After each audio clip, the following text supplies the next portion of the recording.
ಆಕಸ್ಮಿಕವಾಗಿ ನಾವು ಹುಣಸೂರ್ಗೆ ಬಂದಿದ್ವಿ. ಹುಣಸೂರ್ಗೆ ಬಂದಾಗ ಒಂದು ಶಾಲೆ ಬೋರ್ಡ್ ನೋಡಿದ್ವಿ. ನಾವು ಒಂದು ಆಶ್ಚರ್ಯ ಅನಿಸ್ತದ.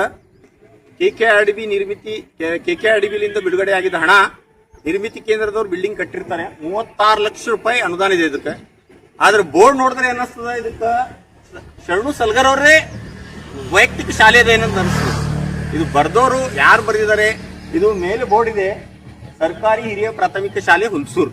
ಅದ್ರ ಕೆಳಗಡೆ ಸನ್ಮಾನ್ಯ ಶಾಸಕರು ಶರಣು ಸಲ್ಗರ್ ಅಂತ ಬರ್ತಾರೆ. ಇದು ನೋಡಿದ್ರೆ ಏನ್ ಅನಿಸ್ತದ ಸ್ವಂತ ಅವ್ರದೇ ಶಾಲೆ ಅದ ಏನಂತ ಅನಿಸ್ತದ. ಶಾಲೆ ಇರೋದು ಮಕ್ಕಳು ಕಲೆ ಸಲುವಾಗಿ. ನೀವು ಅನುದಾನ ಕೊಡೋದೇ ಅದಕ್ಕೆ ಒಂದು ಒಳ್ಳೆ ರೀತಿಯಲ್ಲಿ ಶಿಕ್ಷಣ ಆಗಬೇಕು, ಅವ್ರದ್ದು ಯಾವುದೇ ಕುಂದುಕೊರತೆ ಇರಬಾರ್ದು ಶಿಕ್ಷಣಕ್ಕೆ ಅಂತ ಉದ್ದೇಶ ಇರ್ತದೆ. ಬಟ್ ಇದು ಉದ್ದೇಶನೇ ಬೇರೆ ಅನಿಸ್ಲತ್ತದ. ಸ್ವಂತ ಅವ್ರದೇ ಪ್ರಚಾರ ನಡೀಲಿರುತ್ತೆ ಅಂತ ಅನಿಸ್ಲತ್ತದ. 36 ಲಕ್ಷ ಕೊಟ್ಟು ಇವತ್ತು ಶಾಲೆ ಮೇಲೆ ಬರ್ದಾರೆ, ನಾಳೆ ಏರ್ಪೋರ್ಟ್ಗೆ ದುಡ್ಡು ಕೊಡ್ತಾರೆ, ಏರ್ಪೋರ್ಟ್ ಮೇಲೆ ಹೆಸರು ಬರ್ಕೋತಾರೆ. ಇದು ನಮಗ್ ಬಹಳ ಖಂಡನೀಯ ಅದ. ಯಾಕಂದ್ರೆ ಇದಕ್ಕೆ ಸಂಬಂಧಪಟ್ಟ ಇಲಾಖೆದವರು ದಯವಿಟ್ಟು ಎಚ್ಚರಿಸಿಕೊಂಡು ಇಮಿಡಿಯೇಟ್ ಆಗಿ ಆಕ್ಷನ್ ತಗೊಂಡು ಅದು ತೆರವುಗೊಳಿಸ್ಬೇಕಂತ ನಾವು ವಿನಂತಿ ಮಾಡ್ಕೋತೀನಿ.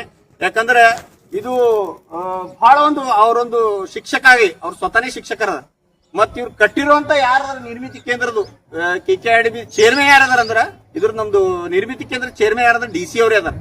DC ಅವರೇ ಅಂತ ತಪ್ಪು ಮಾಡ್ತಾರಂದ್ರೆ ನಮ್ಗೆಲ್ಲರಿಗೆ ಒಂದು ನಾಚಿಕೆ ಬರುವಂತ ವಿಷಯ ಅದ. ಅದಕ್ಕೆ ದಯವಿಟ್ಟು ಒಂದು ಈ ಸಂಬಂಧಪಟ್ಟ ಇಲಾಖೆದವರು ಎಚ್ಚರಿಕೊಂಡು ಇದು ಸರಿಪಡಿಸ್ಕೋಬೇಕಂತ ವಿನಂತಿ ಮಾಡ್ಕೊತೀವಿ.